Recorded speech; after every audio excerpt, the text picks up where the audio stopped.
Boa noite a todos. Eu quero, em primeiro lugar, agradecer o convite, agradecer ao Manuel, à Manuela, ao César, né, ao convite para estar aqui. Não é a primeira vez que eu venho a Curitiba e é sempre uma alegria para mim vir aqui, né, e conversar um pouco com vocês. E vou falar aqui, então, hoje, a partir desse tema, que é um tema que eu achei muito interessante, né? Então, desde que veio o primeiro convite lá do Manuel para falar sobre na verdade, essa proposta de uma contraposição, quase de uma inversão, que não é bem uma inversão, é mais uma contraposição mesmo, né, a esse tema hoje tão premente do lugar de fala, né, que é justamente esse o lugar de escuta. Então, quando eu recebi esse convite para falar sobre o lugar de escuta, eu imediatamente aceitei, né, nem parei para pensar, porque me parece que aí, justamente nessa contraposição a esse lugar de fala, que é o lugar de escuta, é onde nós encontramos a literatura, né? Me parece que aí está o lugar da literatura, né? Então, pelo menos para mim, na minha experiência, e é um pouco a partir da minha experiência pessoal que eu vou falar aqui, né? Vou falar de alguns trabalhos meus em que isso fica muito claro, esse lugar da escuta, né? Então, ou seja, a partir dessa experiência que eu vou falar um pouco, desdobrar um pouco essa ideia desse lugar da escuta como sendo o lugar da literatura, né? Então, me parece, mas já de princípio eu já digo, me parece que o escritor é essa espécie de, sei lá, de uma antena, né? Na falta de uma metáfora melhor, de uma espécie de uma antena que capta essas vozes alheias, né? Essas vozes dos outros, né? E que trabalha a partir justamente desse interesse pelo outro, né? Então, eu quero um pouco falar sobre isso.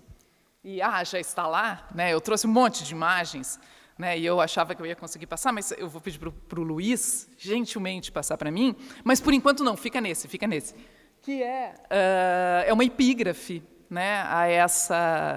a essa minha fala, que vem do Oswald de Andrade, como nós vemos ali, em que ele justamente diz: a gente escreve o que ouve, nunca o que ouve.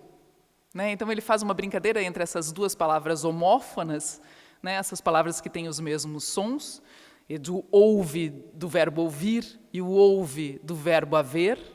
Né? E, então, a partir disso, eu quero justamente começar essa reflexão, né? Que o escritor é aquele que, e eu concordo, obviamente, com o Oswald, né? O que ele propõe ali não se escreve a partir do que aconteceu. Vamos trocar em outros verbos, né? Do que aconteceu, do que houve, né? Mas a partir aquilo que se escutou, do que se ouviu por aí. Né? Então, a gente escreve o que houve, nunca o que houve. Né? Então, eu queria falar, pelo menos, dividir pelo menos em dois momentos, um muito curto, que é esse inicial, que eu queria falar um pouco, e depois um outro mais longo, e talvez, se eu achar que faz sentido, entrar talvez num terceiro momento. Né? Mas um primeiro momento que eu queria chamar a atenção é que, pelo menos para mim, na minha experiência pessoal, o lugar da literatura sempre foi esse lugar da escuta. Né? Porque o primeiro, por quê? Por que eu quero começar com isso? Porque o primeiro contato que eu tive com a literatura foi por meio da escuta. Né? Imagino que não é uma experiência única minha, imagino que muitos de vocês devam ter passado por isso e agora também transmitem isso também aos seus filhos. Né? Porque eu ouvia as histórias. Então, muito antes de ler, minha avó e minha mãe, elas me liam histórias. Né? Elas não apenas contavam, mas elas também liam. Né? Então, ou seja, acho que boa parte do Monteiro Lobato, né, o meu primeiro contato com o Monteiro Lobato foi muito mais oral, né, foi ouvindo as histórias. Claro, as que elas selecionavam, porque eu já queria, imagina, não tinha menos de 7 anos, 6, 7 anos, eu já sabia Reinações de Narizinho quase de cor, já queria ir direto para a geometria, né, para aqueles sobre os mitos, né, e eu me lembro da minha avó e da minha mãe dizendo: não, ainda é muito cedo. Quando souber ler, né, aí tu vai lá e lê esses outros. Né? Então, ou seja, eu tive esse primeiro contato muito com essa literatura, e essa literatura, especialmente do Monteiro Lobato, que eram livros também que passaram da minha avó para minha tia e depois para minha mãe. Né? E hoje esses livros estão comigo, né? É uma coleção completa, então antiga, né? Que eu tenho umas capas quase caindo. né? Então, eu tinha esse contato, por um primeiro lado, então, esse contato da literatura por essa oralidade, né? Então, ou seja, ouvindo aquelas histórias, ouvindo a literatura, né? Então, ou seja, não apenas histórias, mas a própria literatura, né? E eu também tinha, isso é coisa de gente antiga, eu acho, né? Não sei se... Bom, para começar, que eram vinis, né? Vamos subir que o vinil voltou, né? Então, não é uma coisa mais... Né? Mas é diferente. Mas eu tinha, quando pequena, também uns disquinhos coloridos, né? Uns disquinhos de história, que eles contavam história, né? Então, quando minha avó e minha mãe se cansavam de ler, para mim, eu colocava aqueles disquinhos, eu ganhei uma vitrola, né? Eu tinha uma vitrolinha laranja, cor de laranja, em que eu botava esses disquinhos e ali eu ouvia, como qualquer criança, ad infinitum aquelas histórias, tanto que eu sei de cor até hoje, né? A que eu mais gostava era da formiguinha, que era a formiguinha que a neve, cai um pedaço de neve no pé da formiguinha, né? Ela olha para os céus, né? E diz, ó céus, né? Tira essa neve. Agora eu disse que eu sabia de cor, eu sabia, mas agora, nervosa, me esqueci. Né? Mas eu sabia de cor o negócio da neve. Eu sei que ela pede para todo mundo, e é engraçado que eu sempre me esquecia do final redentor, porque tem um final redentor, né, que é Deus que derrete a neve para ela, etc. e tal. É curioso que isso daí, durante um bom tempo, eu me esquecia como é que acabava esse conto, e o que eu gostava era da repetição, que ela tinha que pedir para todo mundo, era o muro que tapava a neve, o rato que ruía o muro, o gato que ia atrás do rato, né, que ruía o muro, etc. e tal. Então, essa repetição que me interessava. Então, ou seja, por esse primeiro momento que eu disse para vocês, eu queria lembrar que, então, a literatura, para mim, era essa primeira experiência com a literatura, então, ou seja, a primeira experiência como ouvinte mesmo, não como escritora, mas como ouvinte mesmo, foi por meio da escuta. Né? Então, essa literatura como escuta, seja nas histórias que a minha avó e minha mãe me liam, né? Seja por meio da história que os disquinhos, né, me contavam, né? E tinha várias que eu ouvia. Num segundo momento, né, que é esse maior que eu vou mostrar para vocês, eu queria falar um pouco de alguns trabalhos que eu já fiz em que isso fica muito claro, né? Porque, como eu disse para vocês, eu acho que esse lugar de escuta é o lugar do escritor, né? Eu não confio num escritor que não tenha um interesse imenso pelo outro, né? Um interesse imenso pelo outro, pelo diferente, né? Não qualquer outro também, pelo que é diferente, e por tudo aquilo que está à sua volta, né? E eu, por exemplo, né, aí, na minha experiência pessoal, né, então, já curioso que quando eu ouvi os disquinhos, abrindo um parênteses, vocês vão ver que eu tenho a mania de abrir os parênteses, mas eu volto. Curioso que quando eu ouvi os disquinhos, ouvi as histórias, eu não queria ser escritor, não é que eu não queria ser escritora, eu não pensava sobre isso, né? Então, era uma época que eu queria ser astronauta, por exemplo, né? Mesmo tendo medo de altura, o meu sonho era ser astronauta naquele momento, né?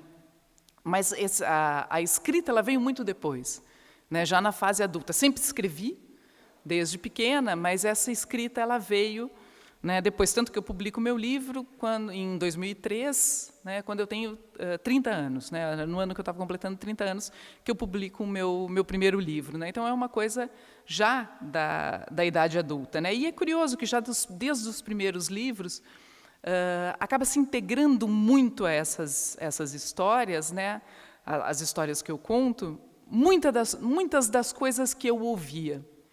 Né, então, ou seja, muitas das coisas, né? Histórias que amigos contam, quando a gente está em mesa de bar e todo mundo tem uma história para contar, né? Então, ou seja, a partir de várias dessas conversas surgiram vários textos meus, né? E eles foram, claro, sendo retrabalhados, nem todos dava para dedicar depois para a pessoa que tinha contado a história, de tão mudado, né, que ele acabava sendo, e se tornava ou comprometedor, né, ou até mesmo ofensivo, né, mas é curioso como vinha muitas dessas histórias, elas acabavam vindo, e elas acabam vindo, elas vêm até hoje,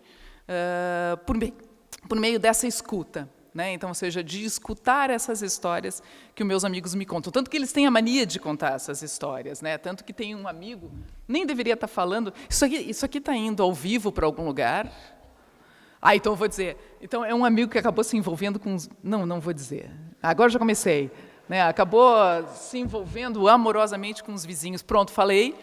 E aí ele veio me contar a história em detalhes e acho que ele está esperando que eu transforme isso, né, em algum conto, e vontade não falta, né? Mas está aí um outro conto que eu não vou poder dedicar a ele, embora eu tenha acabado de quase entregar tudo para vocês. Bom, mas o que eu queria mostrar para vocês é esse trabalho. Pode passar, Luiz, para a próxima. Esse trabalho, acho que eu vou pegar aqui na mão, que fica, dá para ouvir, né? Fica mais fácil da gente ver. Eu tô bem na frente, para mim, pelo menos, está o Litercultura. Que, em função desses meus livros, né, do formato que alguns livros meus tinham, como esse aqui, por exemplo, dos Anões, né, que é um livro que ele se chama Os Anões, não só porque o primeiro conto tem um casal de anões, mas também, e talvez principalmente, porque os contos, os textos que ele reúne, né, eu acabo chamando tudo de conto, porque são, no fundo, narrativos, mas são textos que adquirem diversas formas, né, forma de poema, forma de palestra, forma de propaganda, forma de anúncio publicitário, etc., etc., etc. Pois então, como eu vinha dizendo, ele também se chama Os Anões, fundamentalmente porque ele é um livro que reúne textos curtos, textos pequenos. E ele é dividido em 3 sessões. Estou contando tudo isso porque tem a ver com esse projeto. 3 sessões que são pré-histórias, histórias, histórias da arte. Né? Cada uma dessas 3 sessões são compostas de 7 textos. Né? Então, pré-histórias, tinha essa ideia, claro, tem uma brincadeira aí com a ideia de pré-história, alguns desses textos das pré-histórias se chamam, por exemplo, caça, caverna, colheita, né, os canibais, né, que dá uma ideia de, será que é uma pré-história mesmo? Claro, tem uma brincadeira com isso, mas é também, principalmente, porque são histórias que não são totalmente formadas. Né, então, ou seja, são pré-histórias no sentido de que são histórias em formação, histórias em germe, histórias em potência. Né? E muitas dessas histórias em potência me vieram a partir de frases que eu ouvia na rua. Né? Como, por exemplo, uma que eu ouvi, uma vez que eu estava passando, e uma menina pergunta para a outra, que tal fazer, então, o mesmo teste com mulheres gordinhas de cabelos crespos? Né? Então, ou seja, uma pergunta que...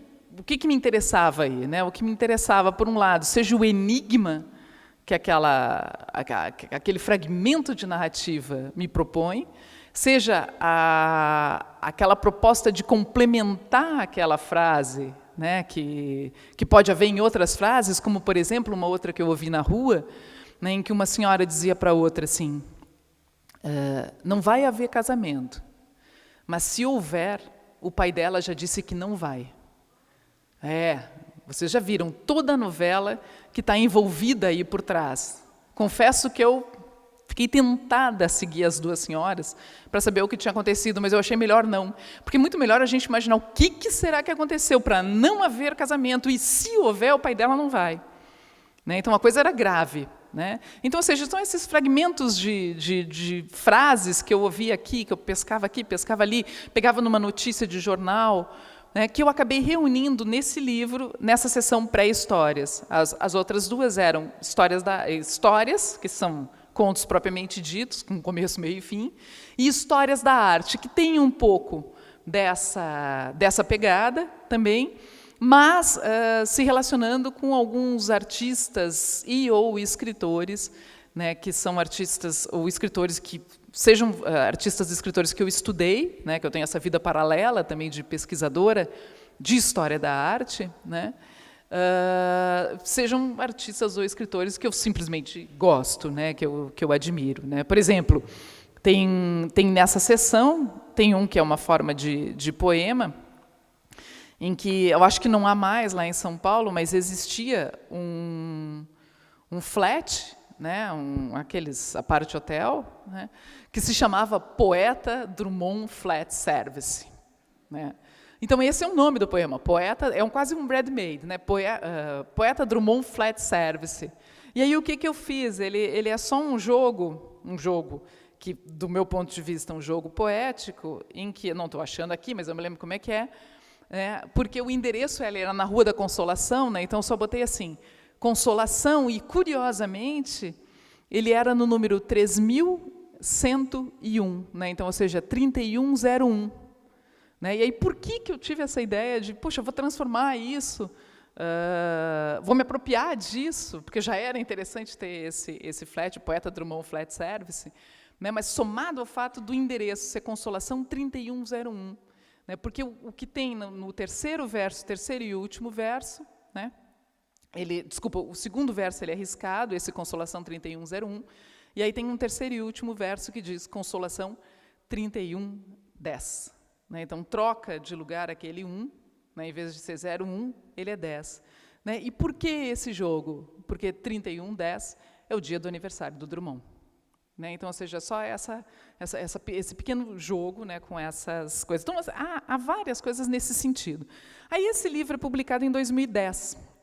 Né, e ele tinha também esse projeto gráfico, ele vai ser reeditado agora e não tem esse projeto gráfico, que eu queria que ele fosse mais um anão, o próprio livro fosse um anão, ou seja, ele ficasse em pé, né, porque ele tem 64 páginas, mas eu queria que ele ficasse em pé, que ele tivesse esse formato, daí o uso desse papel, né, que é um papel cartonado.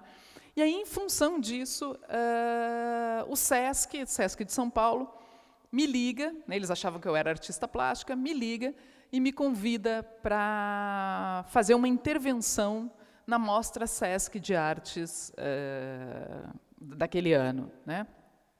Eu topei, claro, né, eu aceitei, eu adoro sempre desafio, né, não sei desenhar um ovo, né, e ovo acho que é difícil até para um Picasso, porque tem que ser, né, reto, é um péssimo exemplo, mas eu não sei desenhar nada, né? Mas mesmo assim eu topei, aí depois que estava tudo acertado, eu disse, só tem um detalhe, eu não sou artista plástica, mas eu já tenho uma ideia. Né? Porque o que eles iam me dar, e aí que entra, agora pode passar, Luiz, para as próximas, o que eles me deram, né, o que eles me propuseram, eram os tapumes dessa unidade do SESC, que agora já foi inaugurada no ano passado, que fica bem no centro de São Paulo. Né, que é na Rua 24 de Maio. Né? Então, era uma unidade que ainda estava em construção, estava recém começando a construção, e aí eles disseram, a gente te dá esses tapumes da construção para fazer uma intervenção. Eles queriam, eles assim, pode ser alguma coisa do livro, pega do livro e bota lá, etc. Eu disse, não, eu tenho uma proposta melhor. Aí eles, qual é a proposta? Eles já sabiam que eu não era artista, já estavam meio assim, sim, fala qual é a proposta. Bom, a proposta é a seguinte, eu disse, eu já venho recolhendo justamente em função desses anões, e quando a gente começa a prestar atenção no outro, vira um vício, né? Depois a Josiane vai me analisar aqui, na frente de vocês, né? Vira um pouco um vício da gente ter essa indiscrição na vida, de ficar ouvindo os outros, né?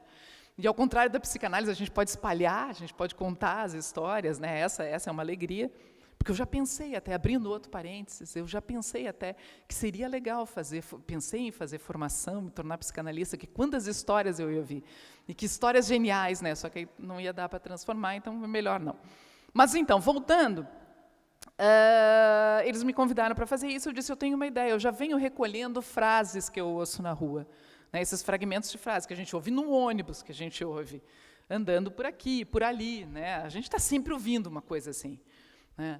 E aí a minha proposta eu disse, eu quero botar numas placas, né, foi uma artista que trabalhou comigo, numas placas de madeira, né, como aquelas placas que a gente vê nas ruas, né, aquelas placas bem simples que as pessoas fazem, né, aquelas que têm um negócio pequeno, né, elas não vão mandar fazer a placa, elas mesmas fazem, né, coco gelado, coco fresco, sabe aquelas que tem por aí, né, tem por todo o país. E como a gente vê aqui, né? E eu disse, e ali eu quero botar as frases, né? E eu expliquei para eles, antes que eles dissessem, não vai dar, eu expliquei, eu disse, porque há um gesto aí, há um movimento aí, eu quero devolver para a rua o que eu ouvi na rua. Né? Então, foi aí que surgiu esse trabalho, que se chamava, como vocês viram no primeiro slide, no slide anterior, Pré-Histórias 2.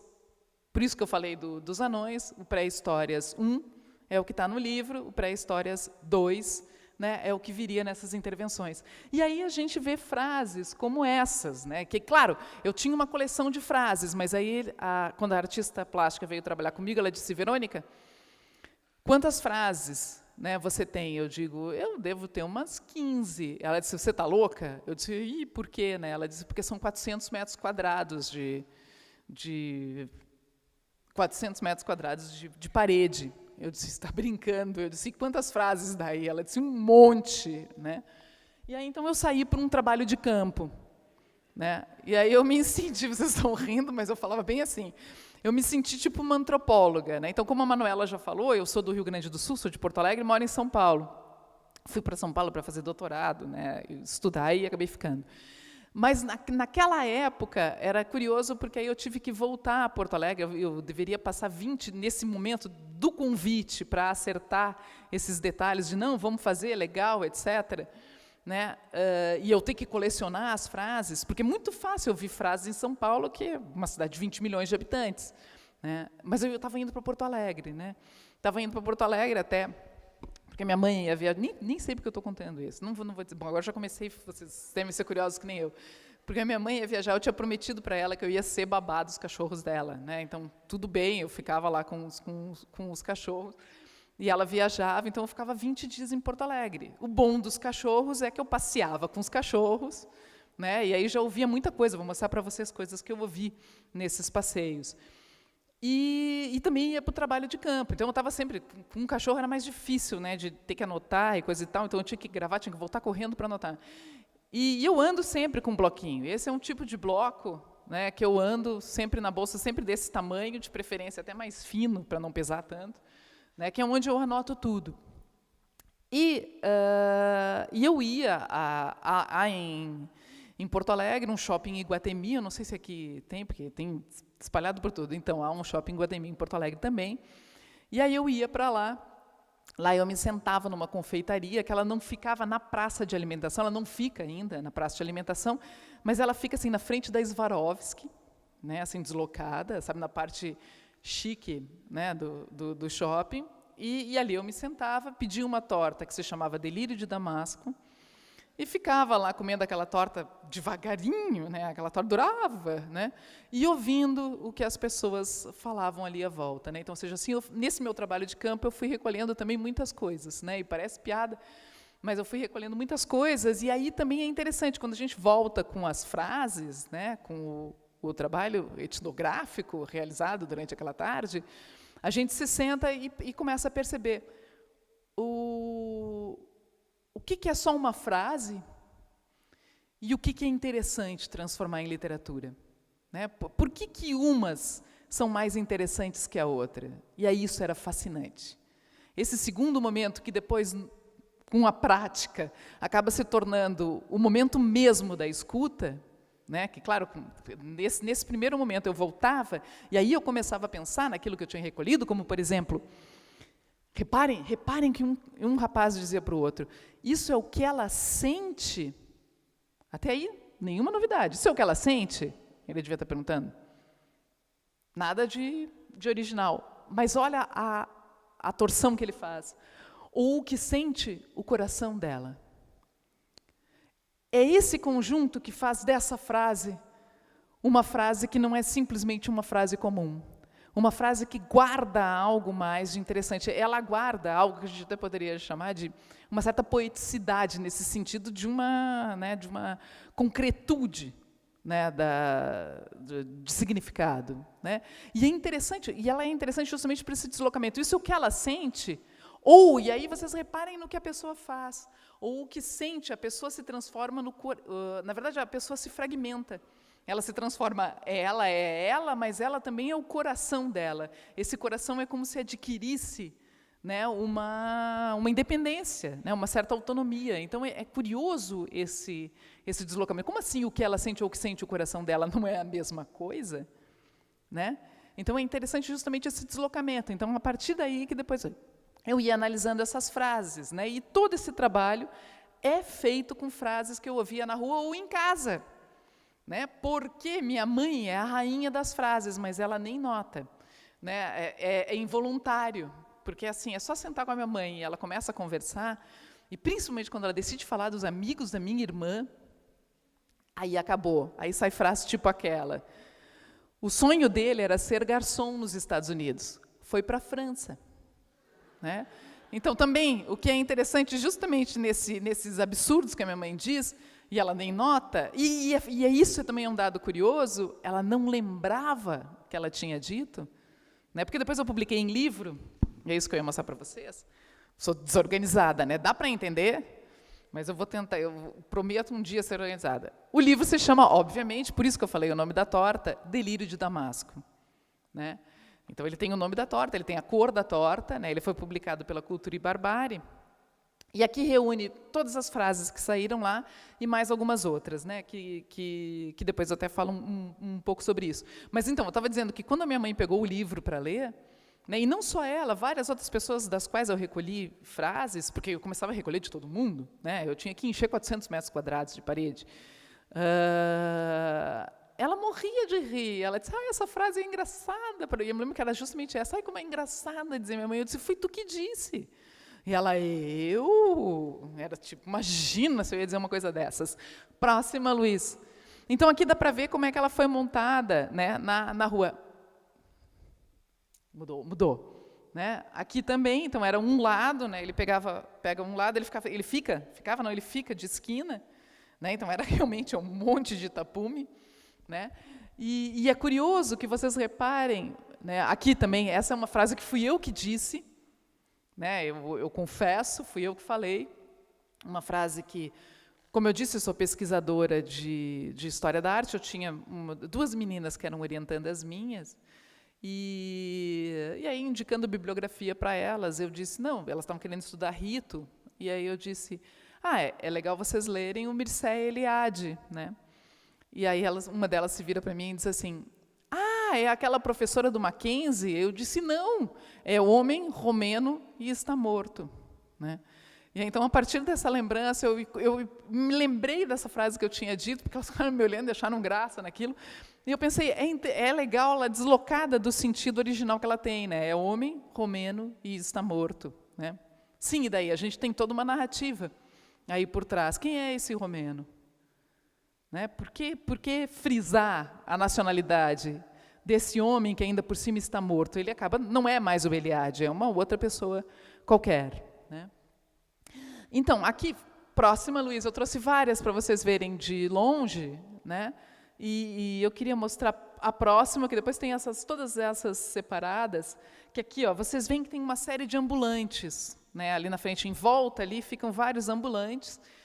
E é curioso que o Sesc, que depois quis conversar comigo sobre as placas, porque eles conversaram com vários artistas que estavam, quer dizer, as aspas é só para mim, né, artistas que participavam da mostra Sesc de Artes, e quando eu fui lá, e eles gravando, o pessoal ali, os vendedores, eles começaram a chegar perto e perguntaram, então é você que fez, né, você que é a dona das placas? Eu disse, fui eu que fiz. Aí começou uma procissão, porque isso eu achei super interessante, porque aí eu entendi que o gesto deu certo, que era devolver para a rua o que eu ouvi na rua, porque eles vinham me dizer, aquela frase é a do fulano, aquela outra é a do ciclano, sabe? Então, eles acabavam criando, como eles estavam lá o dia inteiro, eles criaram identificação com as frases.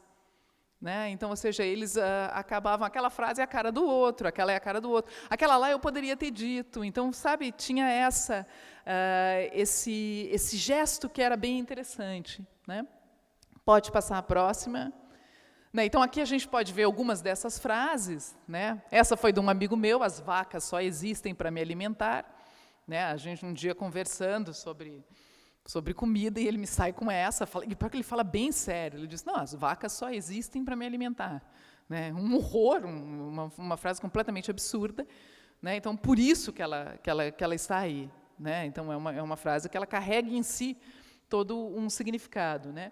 E a outra é justamente, os chineses vêm aqui e comem tudo, é justamente pelo estranho da situação. Né? Ela é realmente estranha. Como assim os chineses vêm aqui e comem tudo? E se eu contar para vocês o contexto em que essa frase se deu, é mais absurdo ainda. Né? Que, como eu disse, né, eu fui para São Paulo justamente para estudar, fazer doutorado, né, e no doutorado a gente pode fazer uma parte no exterior, né, que é chamado de estágio de doutorando no exterior. Então, eu fiz esse estágio em Roma. Né? E aí, lá em Roma, eu tinha alugado um apartamento pequenininho, que é o máximo que a gente consegue alugar com uma bolsa, minúsculo, né, assim, quase do tamanho do livro. E, aliás, tem um conto meu que é baseado nesse apartamento, que se chama Cubículo, né, no Gran Cabaré Demencial, mas não vem ao caso, vamos adiante. Lá tinha uma gata, né, era um prédio pequeno, que era quase uma casa, e tinha uma gata que era meio a gata do bairro, né, imensa, de gorda, mas uma gata que vivia na rua. E ela subia na nossa janela, né? E aí um dia a gente viu uma senhora chegando com a comida para a gata, e a gente, vamos lá conversar, né? Porque a gente queria saber da gata, a gente já estava pensando em levar a gata para o Brasil, né? Ainda bem que a gente não fez isso, porque os gatos em Roma são como que tombados, né? Eles fazem parte da prefeitura de Roma, ia dar um enrosco no aeroporto, mas a gata tinha quem olhasse por ela, né? Então essa senhora estava levando comida, ela levava um prato enorme de comida para a gata. E era enorme mesmo, era um pratão que ela fazia, assim, uma pilha. E aí, claro, todos os gatos da vizinhança vinham comer no prato da gata, porque dava para uns 20 gatos, né, daquilo. E aí a gente conversando com a senhora, não sei o quê, e aí a senhora se vira para a gente, tudo em claro em italiano, obviamente, e ela se vira para a gente e diz assim, mas eu venho aqui sempre dar comida para a gata, etc. e tal, mas o problema é que, ultimamente, os chineses vêm aqui e comem tudo. Me lembro que eu olhei para o meu marido, ele olhou para mim, a gente com aquela cara de, como assim? Aí ela se vira para o meu marido e diz assim, ela não entende muito bem italiano, né? E aí a única coisa que me veio na cabeça foi dizer, eu entendi cada palavra, né? É que elas não fazem sentido, né? Mas claro, tem um sentido dentro do contexto, que tinha toda uma visão xenofóbica, obviamente, né? Os chineses estavam começando a morar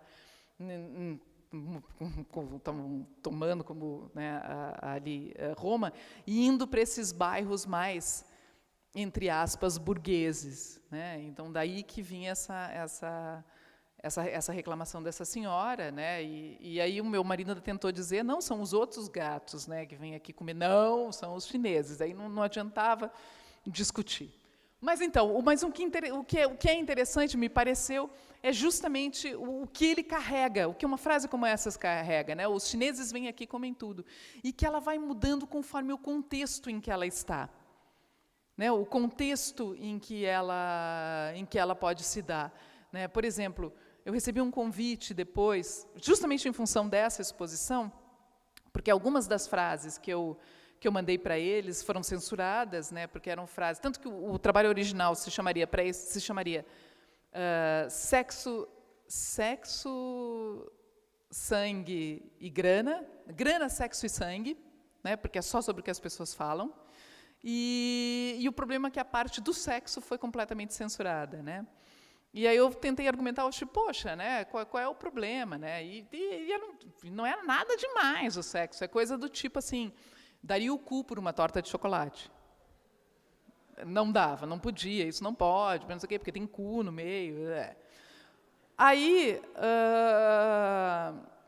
eu ainda argumentei, aí eles vieram com um argumento final que eu entendi e aceitei, que o pessoal do SESC disse, não, a gente não tem o controle sobre como é que as pessoas na rua podem reagir a isso, porque ela ficava na rua. Eles disseram, se fosse um projeto para dentro do SESC, tudo bem, porque a gente tem o educativo, tem as pessoas que explicam, né, a exposição. Eu disse, tá bom, ok, né, eu aceito. Pois então, aí não tinham essas daí da parte do sexo, que eu acabei publicando numa revista chamada Sopro, que era uma revista editada pelo Alexandre Nodari, que hoje é professor aqui, na Universidade Federal do Paraná, por ele e pela Flávia Cera, né, que também está aqui. E ali eu publiquei essas que foram censuradas e outras que eu fui recolhendo depois, né? E, em função de ter essas frases censuradas, né, eu tinha sido convidado nesse meio tempo para um festival na Bélgica, né, um festival chamado Europalha, que é um festival que tem todo ano e cada ano é um país que é homenageado. E em 2011 foi o Brasil, né, era a Flora Sussekind, a curadora desse festival, e ela tinha convidado gente como eu, como Daniel Galera, né, como Alice Ruiz, me lembro que eram os três nós três que estávamos juntos lá, e mais Carlito Azevedo, né, mais outras pessoas, só que a organização do festival queria escritor como Paulo Coelho, que eles conheciam, né? Então, eles tinham que justificar, porque a Verônica Stiger estava lá, né? Então, eu acho que eles foram fuçar minha vida na internet, e aí descobriram que eu tinha tido poemas, tinha tido, eles até disseram que eram poemas, né? Eles tomam, no fim das contas, a forma de tercetos, que eram poemas censurados, né? Então, quando eu cheguei na Bélgica, eu era a escritora censurada do Brasil, né?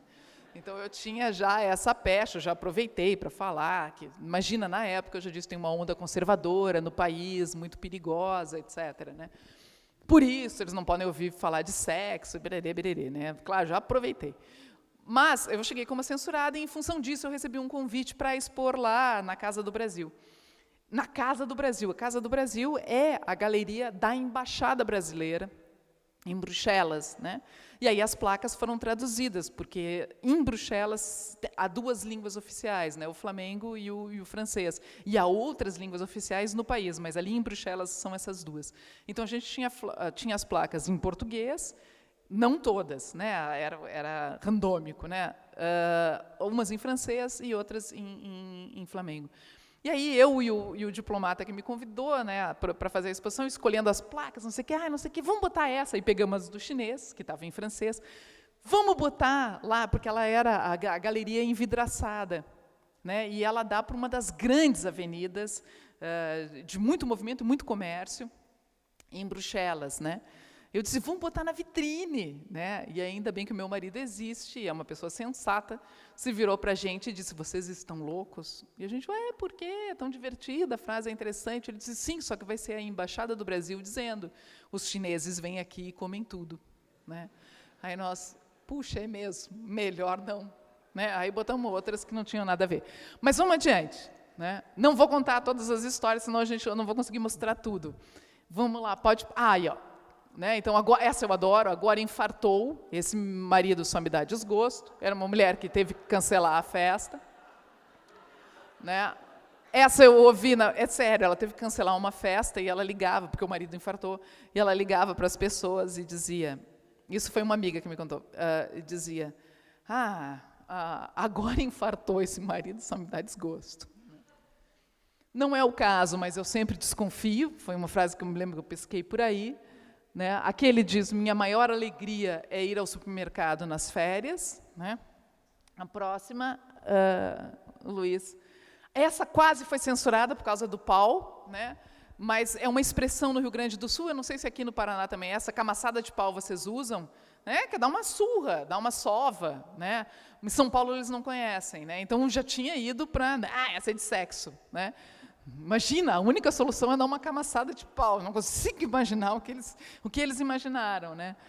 Mas era uma dessas frases também recolhidas, né, lá em Porto Alegre. A próxima, essa eu ouvi na TV.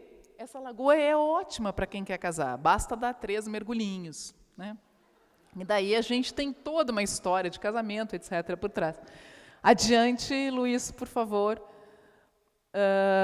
Essa foi eu estava com uma das cachorras da minha mãe, né, num parque grande que tem em Porto Alegre, na Redenção.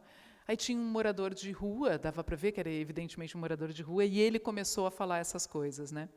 E eu acabei só recolhendo essas frases, porque ele era muito performático. Né. Essa sonda que ele diz, né, estou morrendo, está vendo a sonda, estou doente, era uma sonda que ele trazia na mão.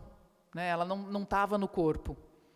Né, ele trazia solta na mão. Está vendo essa sonda? Né, a sonda presa no nada. Né, eu estou doente, etc. E tal. Mas eu justamente pensei que, no momento que a gente desloca, adquire um outro sentido.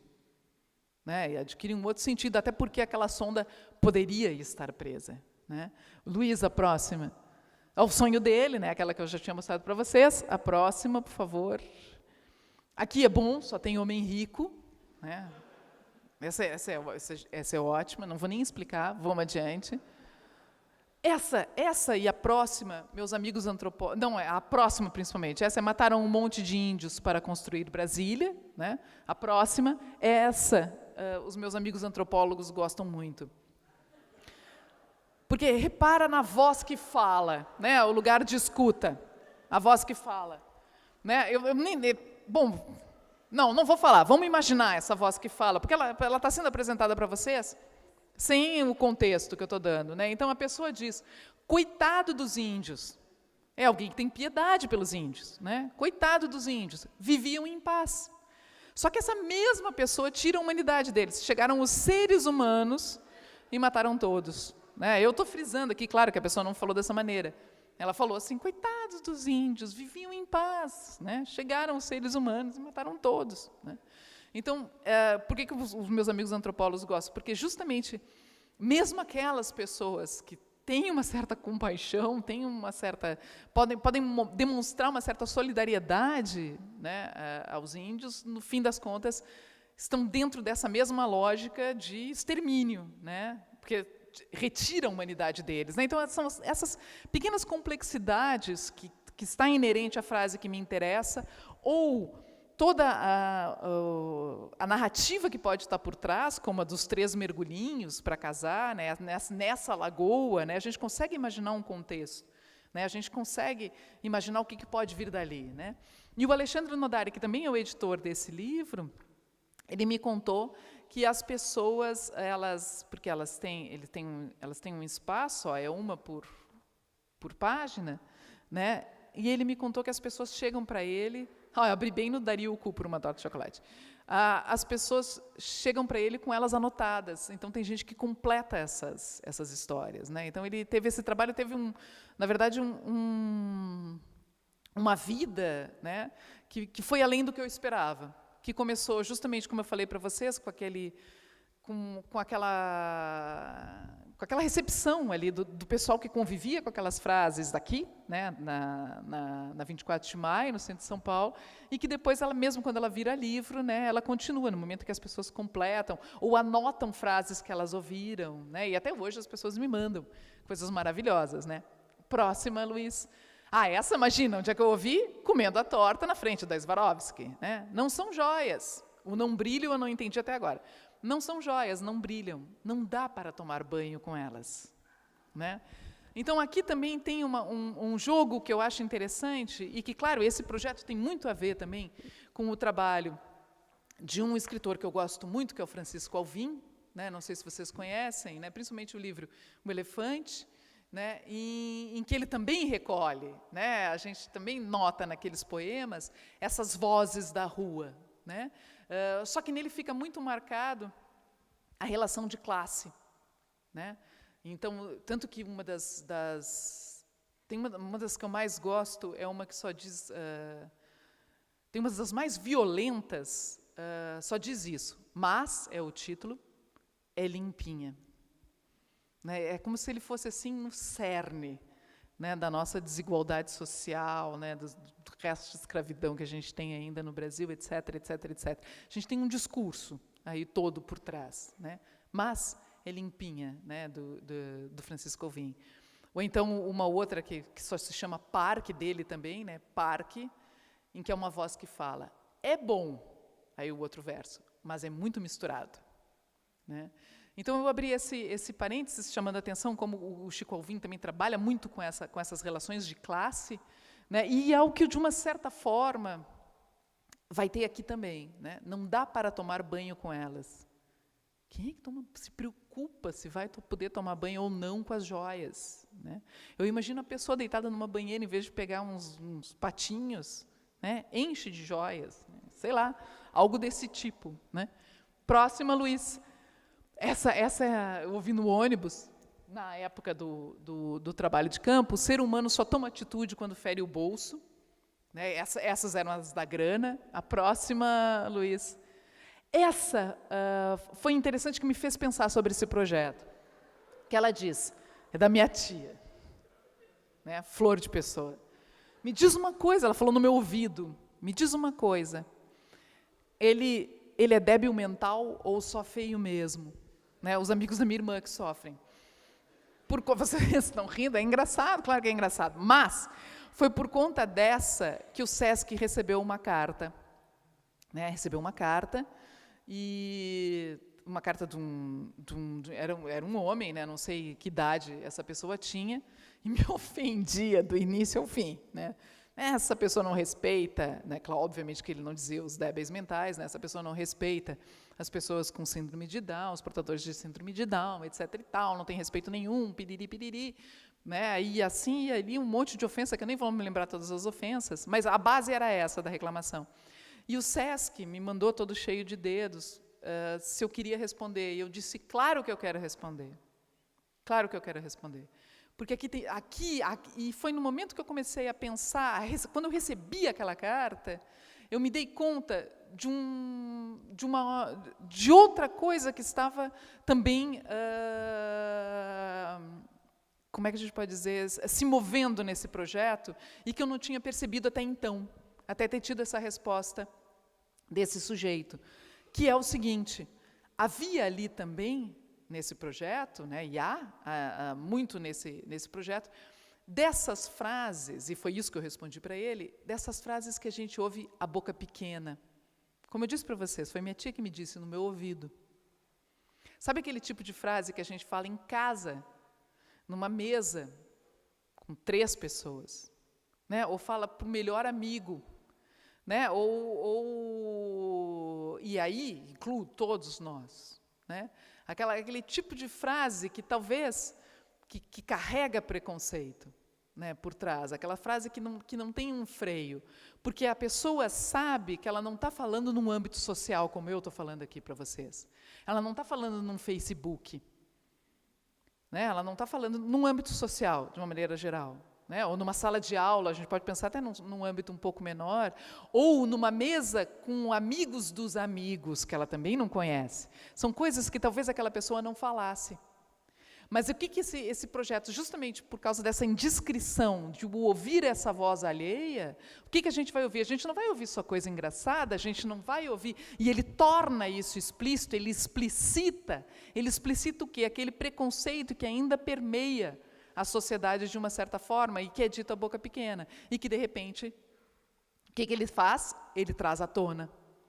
Né? E ao trazer à tona, claro, foi isso que eu expliquei para o cara, a ideia era justamente de denúncia, porque um dos grandes erros dele, na avaliação dele, era achar que todas as frases eram frases minhas.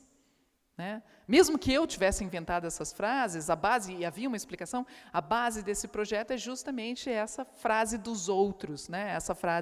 Essas frases alheias, essas frases que vêm dessas vozes que nós ouvimos por aí. Né? Por isso que eu falei que o que me interessava, eu acho que esse projeto deixa muito mais evidente isso que eu falei, esse lugar de escuta.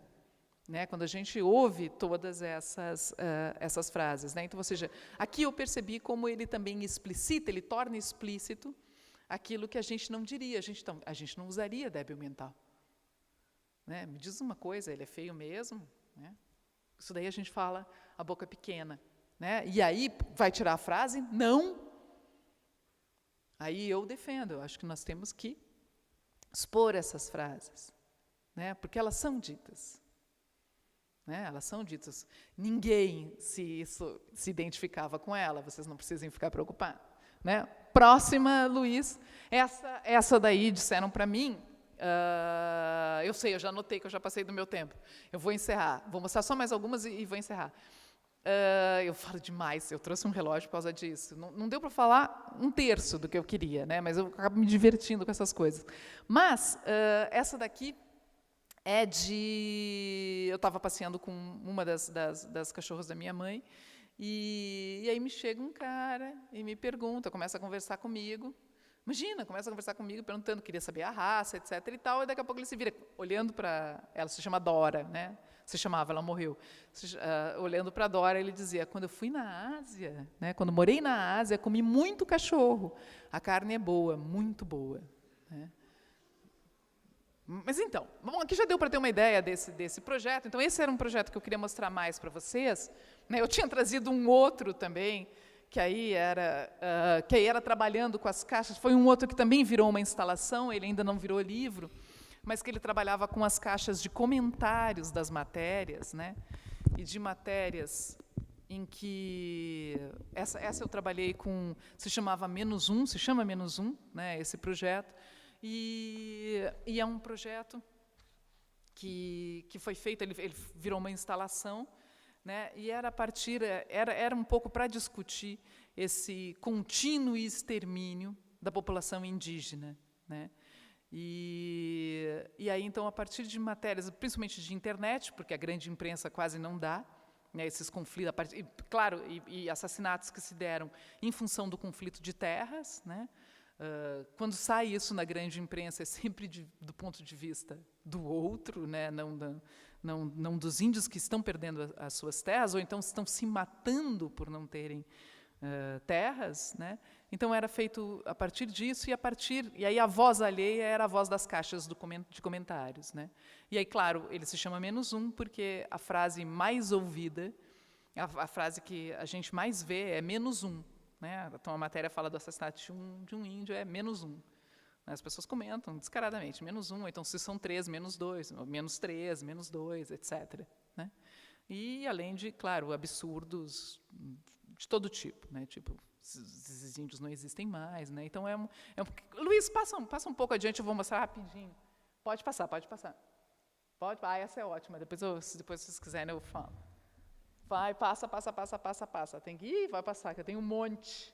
Eu tinha que encher 400 metros quadrados. Não. Acho que agora vai entrar. Não imagino que fala, -1, pode ir. Então, aí, né? Então, para vocês terem uma ideia, ele era uma instalação, ele era num lugar fechado, todo escuro, né? Então, a minha ideia era botar 6 projetores de slide funcionando, então ficavam 2 aqui e 4, né? 2 aqui e 2 aqui, né? E todos projetavam ao mesmo tempo, mas nem todos apareciam em imagem, né? Então, eu bloqueava o projetor.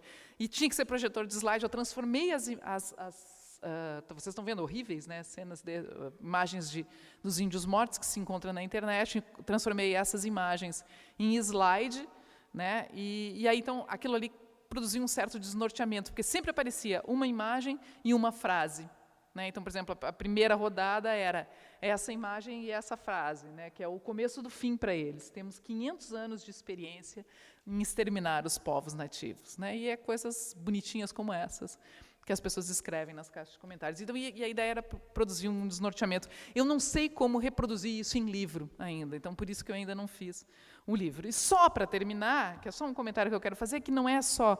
Claro, eu acabei falando mais sobre esse projeto, do Delírio de Damasco, mas eu queria dizer que essa questão da escuta, né, de ouvir essas histórias, de ouvir o que as pessoas estão falando, esse grande interesse em ouvir as histórias que as pessoas têm para contar, sejam pessoas que eu conheço, sejam pessoas que eu nunca vi na vida, ouvi no ônibus, etc. e tal, né, elas permeiam todos os meus trabalhos, né? Então, por exemplo, nesse meu romance, que é o único romance que eu tenho, que se chama Pisani e Sviata, né, há no final uma lista foi o único que eu fiz isso, ele há uma lista de deveres.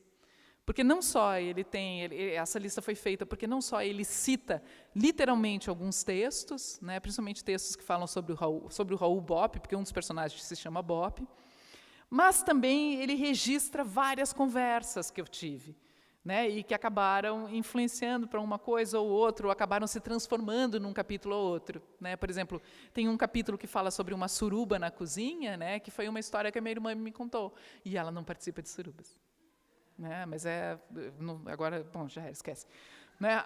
Mas então, essa é uma das histórias, por exemplo, né? Então tem várias coisas aqui também. Pronto, já falei demais, né? Daqui a pouco eles vão vir me tirar daqui a tapa. Então, era isso. Agora a gente pode ir para o debate. Tá bom? Obrigada, gente, pela atenção. Desculpa se eu...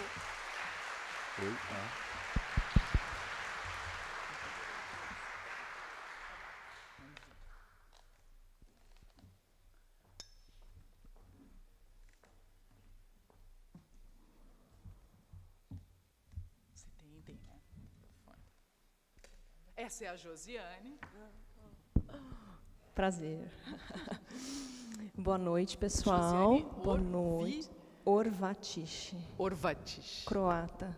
Quase campeã do mundo. Quase campeã do mundo, exato. Isso. Fantástico. Sim. Boa noite, Verônica. Boa noite, pessoal. A gente vai abrir aqui, então, para o debate. Algumas pessoas já estão mandando perguntas. Quem mais quiser enviar perguntas no papel, pode passar ali para a produção. E eu queria começar dizendo, então, aqui, que o que mais me ocorreu, a partir do que você foi colocando, é o clássico "o eu é um outro", não é?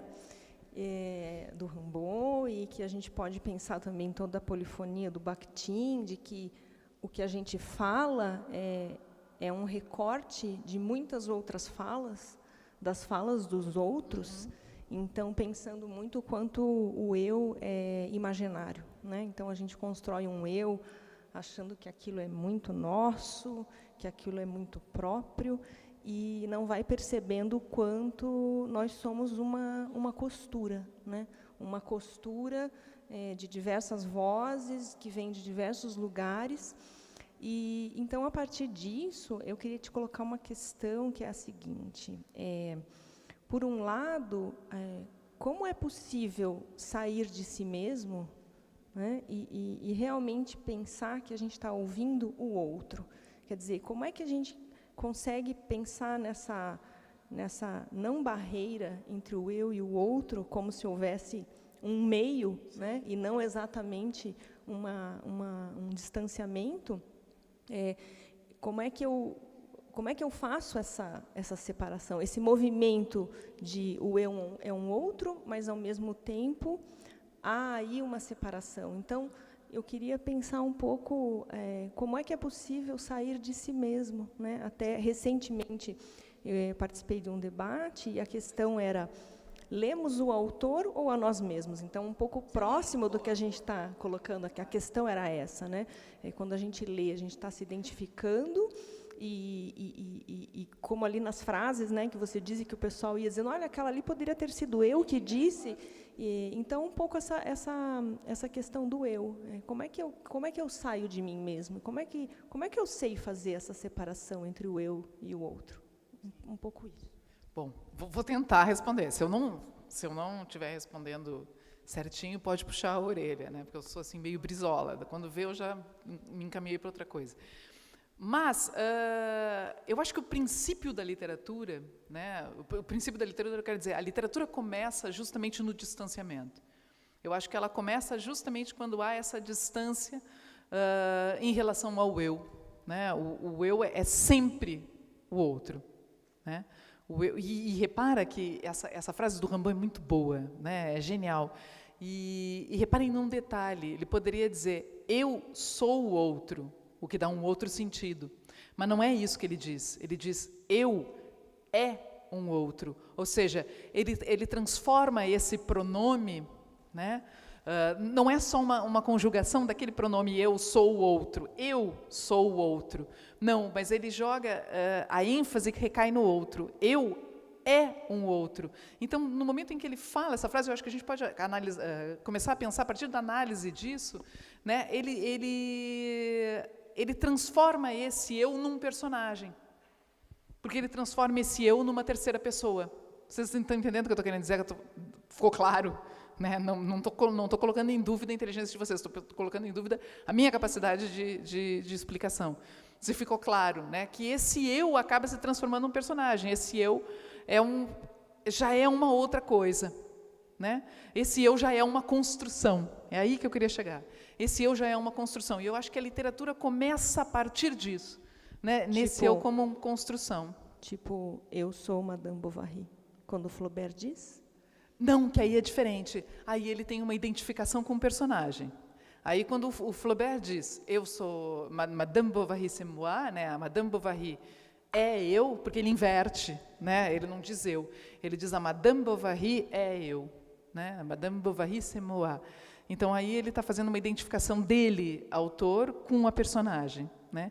E aí é super interessante, é outra coisa que também dava também muito pano para a manga, porque ele acaba se identificando com uma personagem feminina, né? Então, ou seja, ele é essa Madame Bovary. Não é tanto isso, mas é o que está no Fernando Pessoa, por exemplo, quando o Fernando Pessoa diz, o poeta é um fingidor. Né? O Fernando Pessoa dá assim, uma aula de literatura, em poucos versos. Né? O poeta é um fingidor, diz ele. Finge tão completamente que finge a dor que deveras sente. Que finge que é dor, vocês me corrigem. a dor que devera sente, que finge que é dor, a dor que devera sente. Ou seja, então ele já começa com frases que me interessam muito, né? Então, o poeta é um fingidor. O poeta quando o poeta é um fingidor, o poeta é aquele que representa. E eu estou usando esse verbo de propósito, né? Porque a base da literatura é representação, né? A gente está sempre colocando isso em questão, né? Essa representação, né? Está sempre colocando em questão, mesmo nem que seja para negá-la, né? Mas então, esse poeta é esse fingidor, é esse que representa, né? E ele finge tão completamente, ele vai dizer, que ele chega a fingir que é dor, a dor que ele sente. Então, ou seja, mesmo quando esse eu está falando de si mesmo, a gente volta a Rimbaud, mesmo quando esse eu está falando de si mesmo, não é assim, ai, baixou uma inspiração, agora eu vou falar de mim, a minha dor, etc. e tal. Não. No momento em que ele, Fernando Pessoa, para escrever isso que ele está nos contando, né, aquele eu é outro. É nesse sentido. Aquele eu, quando ele vai escrever, já é um outro, ou seja, ele já é uma construção. Mesmo que aquele eu vá falar de coisas, de experiências pessoais minhas. Né? Então, é interessante também esse interesse. Então, eu acho que quando a gente... por isso que eu digo, o princípio da literatura nesse sentido. A literatura principia com colocar esse eu em questão. Tanto que uma das coisas que eu gosto de trabalhar, eu dou muitas oficinas literárias, e uma das coisas que eu gosto de trabalhar é justamente deslocar o eu, sabe? Conta uma história pessoal, né? Eu me lembro que uma vez eu fiz um exercício que era, pedia para a turma, né? Contem uma história que aconteceu com vocês hoje, ou então alguma lembrança, né? E conta isso para a gente. Aí eles contam. Aí eu tenho todo mundo que prestar atenção, mas isso eu não falo. E aí qual é o segundo exercício? O segundo exercício é justamente tirar aquele eu, aquela familiaridade com o eu, a minha história, né? Que aí eu peço o quê? Que vocês troquem, vocês vão ter que contar em primeira pessoa a história do outro, mas como se fosse uma história vivida por vocês. Então, ou seja, para brincar com isso daí é um exercício, né? Mas que para mim, quando eu proponho isso, eu tenho como fundo, né, pensar justamente essa distância, né? Isso que eu estou chamando de uma distância em relação, que para mim está associada à literatura, né? Ela começa por essa distância. Né? Mesmo que a gente vai escrever sobre nós mesmos, eu acho que isso mesmo numa autobiografia isso acontece, né? Há esse trabalho, né? Aquele eu é outro. Então, aquele eu já começa sendo o outro. Né? Era por aí? Sim. Tá.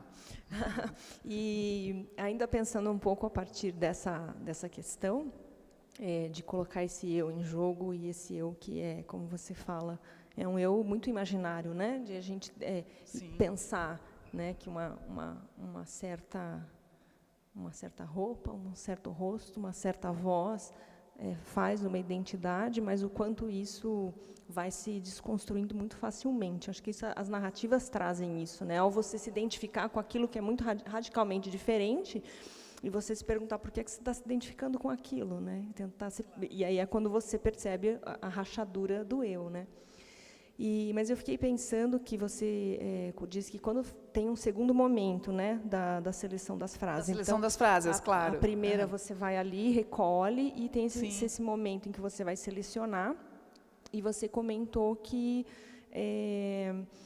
vai um pouco pelo estranhamento, pelo absurdo da frase, pela poeticidade, vai tendo alguns critérios. E aí me ocorreu, quando eu leio um livro pela segunda vez, e ele já está grifado, em geral, eu gosto mais da frase de baixo da que eu grifei. Ah, sim! E não do que aquela grifada. E aí faço isso também. eu leio e digo, mas por que eu grifei a de cima, se a de baixo é muito melhor? Então, eu fiquei voltando nesse jogo desse eu, que também é como uma maré, né? Vai e volta.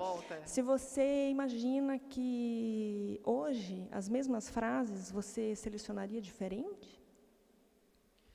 Olha, talvez alguma que eu tenha deixado de fora, que eu não lembro, né? Talvez tivesse entrado, ou talvez não. Mas teve frase que, por exemplo, eu não botei no livro. Né? Teve frase, por exemplo, tinha uma placa, não sei também se ela estava no conjunto de fotos, que ela dizia assim, era mais uma piada interna minha e do meu marido, e não dizia nada, eu me dei conta, ela não dizia nada. Né? E ela dizia isso, Max Mar é grande. Viu? Ela não diz nada. Né? Ela não diz nada, né? Ela talvez seja engraçada, e era uma coisa que só nós dois achávamos engraçado.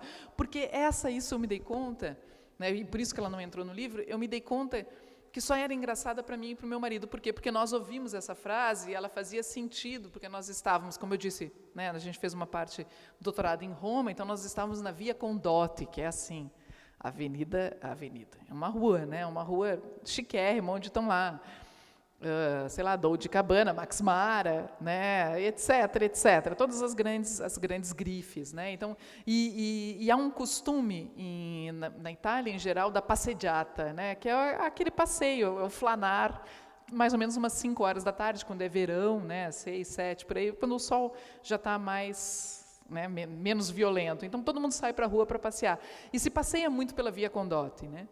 E claro que a gente também ia para passeggiata, até para ouvir, para ver, né, essas coisas, para entender esses costumes do local. E aí na frente da Max Mara passa um casal, né, e um se vira para o outro, né, e diz: Max Mara é grande, né? E na hora nós achamos super engraçado. Eu me lembro que quando eu tinha que recolher frases, eu peguei muitas que eu me lembrava e recolhi essa, cheguei a fazer uma placa. E aí depois eu olhava assim, eu disse: essa não tem sentido, né? Ela se esgota naquele, ela era uma frase muito Aklef, né? Muito Aklef, não tinha graça nenhuma fora desse contexto, né? Então eu acho que aí ela aí ela não tinha por que entrar, né?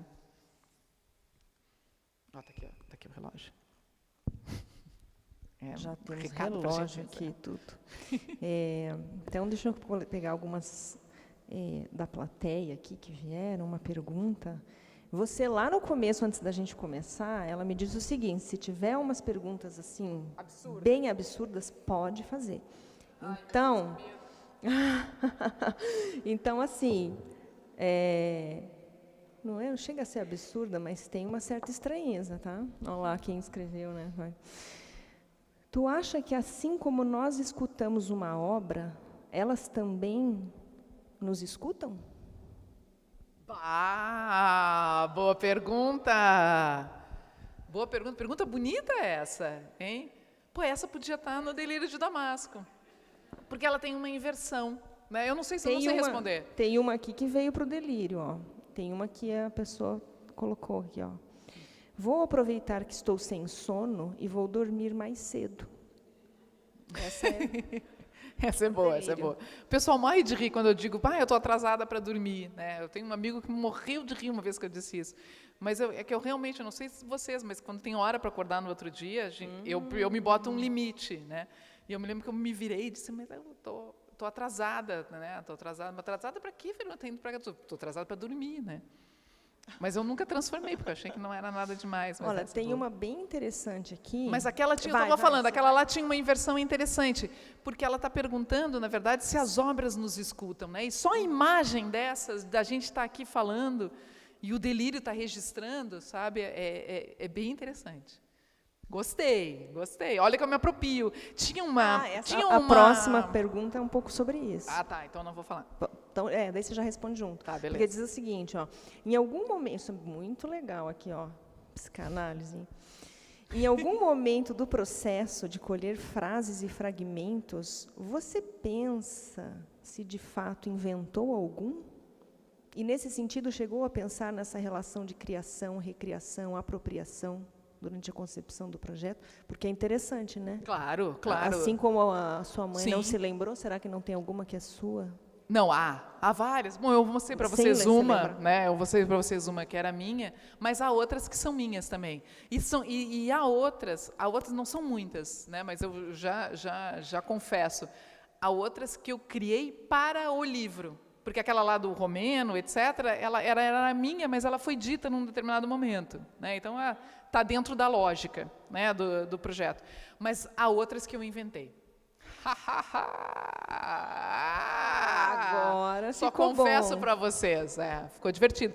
Não, porque o interessante também é colocar isso em dúvida, né? De uma certa forma, quando eu pelo menos acho, quando a gente está diante de um trabalho como esse, ficar em dúvida, o que será que foi isso? Será que tudo foi inventado? É impossível que alguém tenha dito isso, né? E em alguns casos, e é engraçado que quando as pessoas colocam em dúvida, quando eu digo isso, elas acham que umas que seriam impossíveis foram realmente frases que eu ouvi, né? E não costumam lembrar da minha. Mas, por exemplo, há uma artista que eu gosto muito que se chama Sophie Calle. Eu até falei dela aqui em Curitiba numa outra ocasião. E ela tem vários trabalhos. Eu gosto muito também, e veio aqui à tona em função de um trabalho que ela faz, em que ela inclui muito, ela tem muito essa abertura para o outro, né? Então ela tem um trabalho que se chama do Lyrics Keys, que é muito bonito. Então é um trabalho que, em síntese, ela levou um pé na bunda lá no meio de uma viagem, né? E aí ela faz um trabalho para tentar, claro, estou simplificando ao máximo, porque eu falaria mais meia hora só sobre isso, mas ela sentiu muito, aquilo foi muito dolorido para ela, como qualquer fim de relação, ainda mais que foi por telefone. Imagina, o cara estava em Paris, ela estava na Índia, né? E ele termina por telefone, né? Então ela precisa superar aquilo, ela diz. E o que ela faz? Ela transforma isso num trabalho. Ela pergunta para as pessoas o seguinte: quando que você mais sofreu? Né? E aí ela recolhe várias dessas histórias que as pessoas dizem. E aí ela diz, e ela comentando esse trabalho, ela fala. Então, e todos os trabalhos dela são instalações, mas depois viram livros, né? Então, a primeira parte é ela contando milhões de vezes aquela mesma história, né? Uma história que ela dizia que cada vez que ela contava, aquilo lá ia se apagando. Psicanaliticamente é interessante também isso, né? Então, aquela história ia se apagando, ela ia esquecendo, ela não ia fazendo mais sentido para ela, aquela história, cada vez que ela contava para uma pessoa, para depois perguntar, né? Quando foi que você mais sofreu? E aí ela disse que cada história que ela ouvia eram todas muito mais sofridas que a dela, né? E aí ela via como a dela não fazia sentido. Então aquilo, de uma certa forma, também, aquela voz do outro, a inserção da voz do outro, ajudava ela a superar. Agora eu me esqueci o que eu ia concluir com isso, mas o que eu acho interessante é justamente no trabalho dela, é essa inserção dessa voz, o ouvir o outro, sabe? O trazer o outro para o presente. Daqui a pouco eu lembro como é que eu saí. Tem uma pergunta aqui também interessante. Ó. Quais outras formas de ouvir para além do ouvido? Vendo. E que também eu pensei que ouvido do ouvido, mas do ouvido, né? Do acontecido. Isso. Eu acho que também tem um outro sentido para além do ouvido, né, a orelha, né?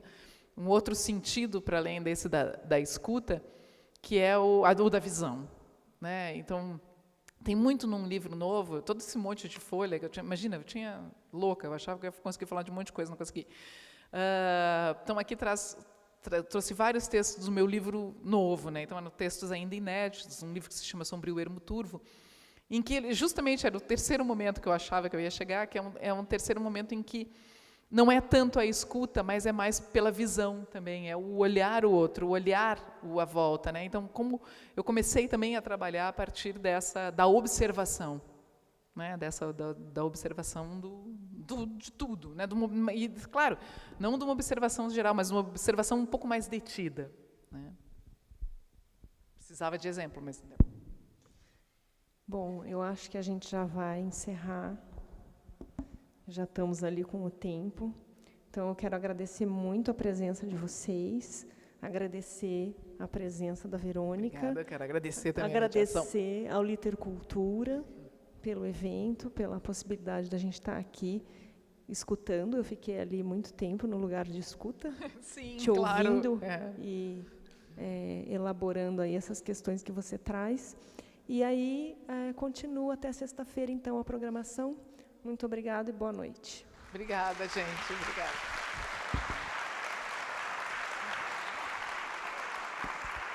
Tem um copo.